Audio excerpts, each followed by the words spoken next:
Olá, galerinha. Boa tarde. Sejam todos bem-vindos a mais uma aula. Escola Zacarias Cordeiro. Professor Antônio Carlos. A disciplina de História. A série é o 9º ano. E o nosso tema de hoje é a Segunda Guerra Mundial. É o capítulo 6, da página 83 no livro didático de vocês. Ok, pessoal?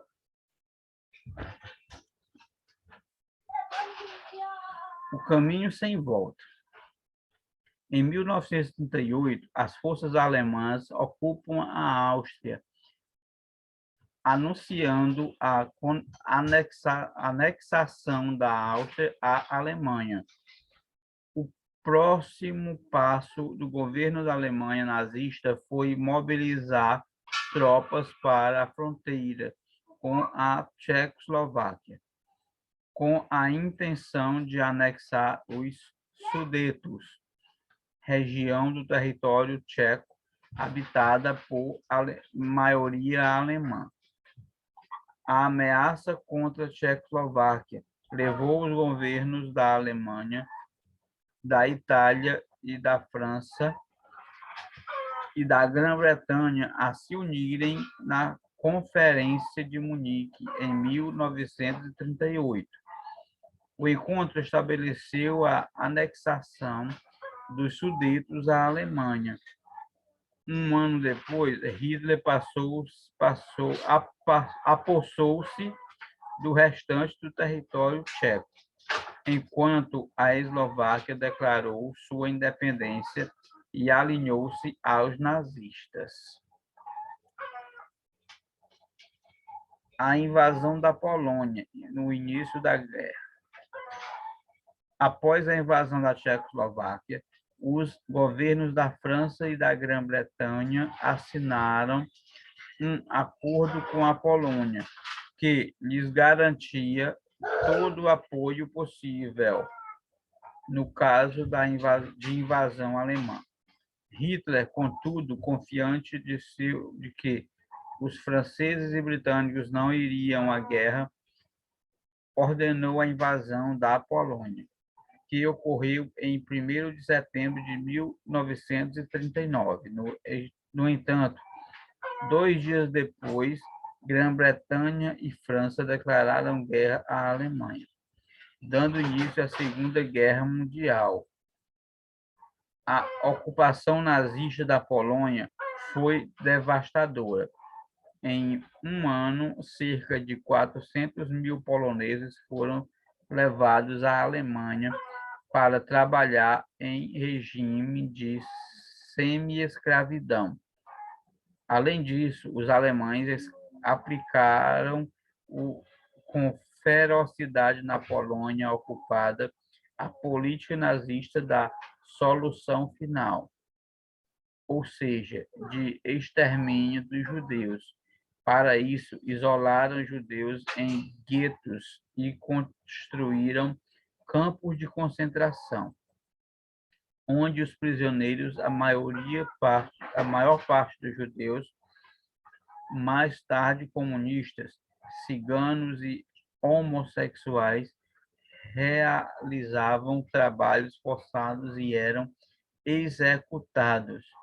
Estima-se que 6 milhões de judeus foram mortos nos campos de extermínio que os nazistas criaram em vários países ocupados, sobretudo a Polônia.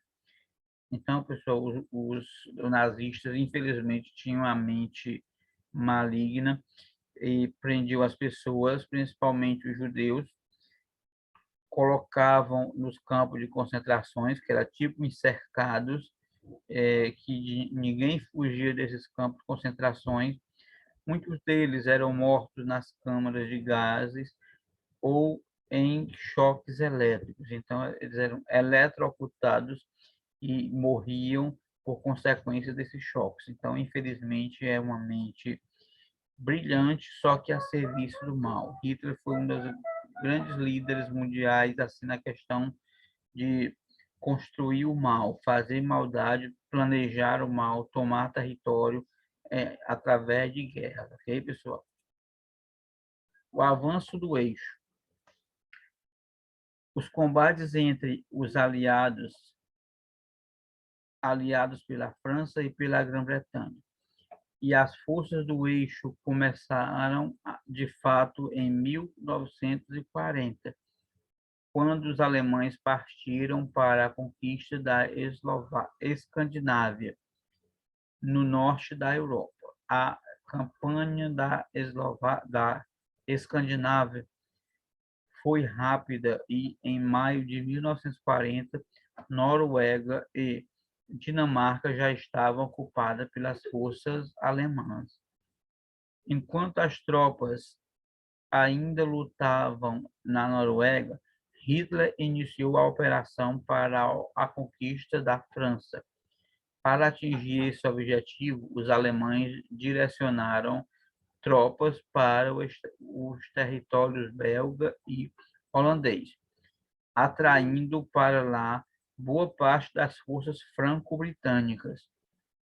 A estratégia deu certo, enquanto um efetivo importante das tropas aliadas era cercada pelos alemães ao norte. Na Bélgica, outra parte dos blindados alemães invadiu a França por Luxemburgo e chegou ao Canal da Mancha. As tropas aliadas divididas foram incapazes de evitar a conquista da França. Em julho, as tropas nazistas tomaram Paris e hastearam sua bandeira com o símbolo da suástica no topo da Torre Eiffel. Então, vocês viram aí que rapidamente as forças que o Hitler comandava foram ganhando terreno e foram invadindo novos países, e assim ele ia se tornando um território muito longo. E mesmo assim, pessoal, a gana dele pelo poder era incessante. Ele não parava de querer conquistar cada vez mais. Ele ia ganhando um país e queria ganhar outro. Ele ia avançando para outras áreas. Okay? A invasão da União Soviética. Em de 1941, boa parte da Europa estava nas mãos dos nazistas ou de governos que os apoiavam. Hitler podia, então, voltar para a União Soviética. O governo soviético mantinha uma política de neutralidade enquanto as tropas nazistas ocupavam a Europa. Confiante no pacto de não agressor assinado com a Alemanha, Stalin acreditava que a União Soviética estava segura. E em 22 de julho de 1941, o exército alemão cruzou as fronteiras da União Soviética. A invasão tinha como objetivos principais derrotar o comunismo soviético e controlar os recursos do país, em particular o petróleo e a produção industrial. Os alemães avançaram rapidamente no território soviético e, em setembro, chegaram a Leningrado. Contudo, já no final de 1941, a campanha alemã começou a se complicar. Em Moscou, os alemães sofreram a sua primeira grande derrota e foram obrigados a recuar. Os nazistas tiveram de travar no território soviético uma guerra muito mais prolongada do que Hitler havia previsto. Então, pessoal, nós vimos aqui que na Rússia, ou seja, na União Soviética, que posteriormente vai se tornar a Rússia, o Hitler começou a obter derrotas. Obviamente que, como o território, os frentes de batalha já eram muito longos, muito grandes, era impossível ele manter vitória em todas as partes. Então, dessa forma, o exército soviético conseguiu impor uma grande derrota aos nazistas, fazendo com que eles recuassem. Assim vai começar a ruir os planos de Hitler, ok, pessoal? A ofensiva aliada. No Pacífico, o Japão estava em guerra com a China desde 1937. Em junho de 1941, os japoneses ocuparam também o sul da Indonésia, causando forte reação dos Estados Unidos, que tinham muitos interesses econômicos e estratégicos na região. O governo japonês, disposto a afastar a influência dos Estados Unidos na Ásia, ordenou o ataque à base militar estadunidense no Havaí. No dia seguinte, o Congresso dos Estados Unidos votou pela declaração de guerra contra o Japão. Em seguida, a Alemanha e a Itália, aliados do Japão, declararam guerra aos Estados Unidos. Então, é um conflito de interesse. Cada um está lutando pelo seu interesse. Detalhe, e a população aqui nem um pouco ela é lembrada. Fica no meio do fogo cruzado, cada um com mais sede, com mais gana de conquista, e aí vão invadindo de acordo com seus interesses e a população que vai sofrendo com as consequências, ok? A última fase da guerra. Então, vamos caminhar aqui para o final. Depois do fracasso alemão em território soviético, o Exército Vermelho iniciou o avanço em direção a Berlim, capital do Reich, retomando no caminho os territórios ocupados pelos nazistas no leste da Europa. Na outra frente da guerra, a ofensiva das tropas anglo-americanas começou com a expulsão dos alemães e italianos do norte da África. Essa vitória facilitou a invasão da Itália em 1943 e a derrubada de Mussolini. Diante do risco de a Itália mudar de lado na guerra, os alemães ocuparam o norte do país e resgataram Mussolini. Libertado, ele proclamou a República de Salò, no norte, então controlada pelos alemães. No dia 6 de junho de 1944, o chamado Dia D, cerca de 160 mil soldados, com o apoio de 6 mil navios e 5 mil aviões, desembarcaram na costa da Normândia, região costeira da França, abrindo uma nova frente de guerra. Aos poucos, os aliados libertaram a França, Bélgica e a Holanda e ocuparam o lado oeste da Alemanha. Em abril de 1945, os exércitos soviéticos entraram nos subúrbios de Berlim e venceram em pouco tempo as defesas alemãs. No final de abril, Hitler e sua companheira Eva Braun se suicidam. Em 2 de maio, os soviéticos tomaram Berlim e hastearam a bandeira vermelha 5 dias após, no dia 7 de maio, a Alemanha se rendeu incondicionalmente. No Pacífico, a guerra continuou. A resistência japonesa e o avanço das tropas soviéticas a caminho do Japão levaram o governo dos Estados Unidos a lançar, no dia 6 de agosto, uma bomba atômica sobre a cidade de Hiroshima, matando indiscriminadamente milhares de pessoas. E no dia 9 foi a vez de Nagasaki, diante de uma arma tão devastadora, o governo japonês assinou sua rendição no dia 2 de setembro de 1945. Esse ato pessoal pôs fim na Segunda Guerra Mundial, que foram as duas bombas atômicas que os Estados Unidos lançaram sobre a cidade de Hiroshima e Nagasaki, respectivamente. Isso esse ato foi o fator principal para o fim dessa Segunda Guerra Mundial. Lembrando, pessoal, que a bomba atômica ela não é permitida, ela é uma bomba, como dizer assim, ilegal.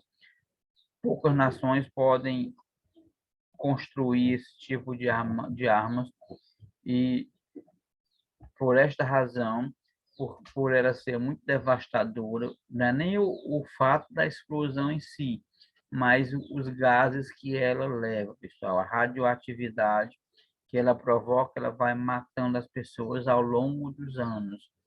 Há alguns anos atrás, eu assisti um jogo da seleção brasileira, era um amistoso, amigável lá, comemoração acho que foi da data de aniversário do Pelé, e tinha um cara jogando, ele era todo careca, não tinha um fio de cabelo no corpo. Aí o narrador explicou que ele era o único descendente da bomba de Hiroshima.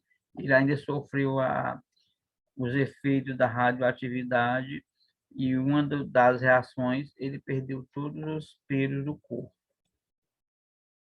Aí nós estamos vendo aqui, pessoal, o cogumelo da bomba atômica e aqui a bomba, o formato da bomba. E ao explodir, ela vai ser lançada e ao explodir, ela vai virar esse cogumelo, ok? O mundo depois da guerra. Ao terminar a guerra, a Europa estava em ruínas.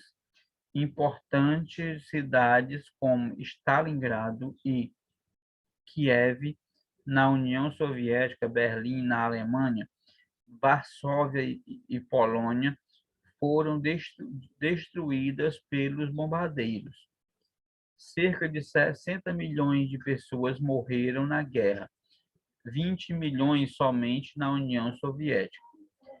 A força militar da União Soviética favoreceu no pós-guerra a expansão da sua influência no leste da Europa. Os Estados Unidos assumiram a reconstrução da Europa Ocidental e ampliaram sua influência na região. Sobre os escombros da velha Europa nasceu um mundo dividido. De um lado, os países socialistas, liderados pela União Soviética, e do outro, os países do bloco capitalista, liderados pelos Estados Unidos. Então, pessoal, após a guerra, surgiu dois novos blocos que vão se confrontar constantemente, que é o socialismo e o capitalismo. De um lado, a União Soviética, do outro, os Estados Unidos, ok? A Organização das Nações Unidas. As enormes perdas humanas e instabilidade social e política e os prejuízos materiais provocados pela Segunda Guerra Mundial reforçaram a ideia de que era necessário haver uma instituição internacional que pudesse mediar as relações entre os países e evitar novas guerras. Essa não era uma ideia nova, mas só se concretizou de fato com a criação da Organização das Nações Unidas, a ONU. Entre abril e junho de 1945, realizou-se em São Francisco, Estados Unidos, a Conferência sobre a Organização IAC, que viria a ser a ONU, e elaboraram uma carta de princípios, a Carta das Nações Unidas. Então, a ONU ela foi criada exatamente para mediar conflitos, para que possa evitar outras guerras que possam ocorrer entre nações, principalmente a Terceira Guerra Mundial. Ok, pessoal? Muito embora a gente veja que está existindo muitas tensões no mundo e não vai demorar, possivelmente não demorará ocorrer a Terceira Guerra Mundial.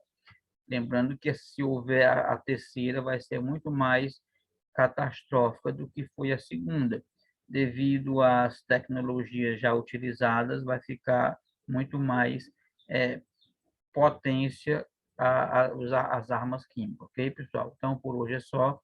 Fiquem todos com Deus e façam a atividade da página 95, ok? Tchau, forte abraço e até a próxima.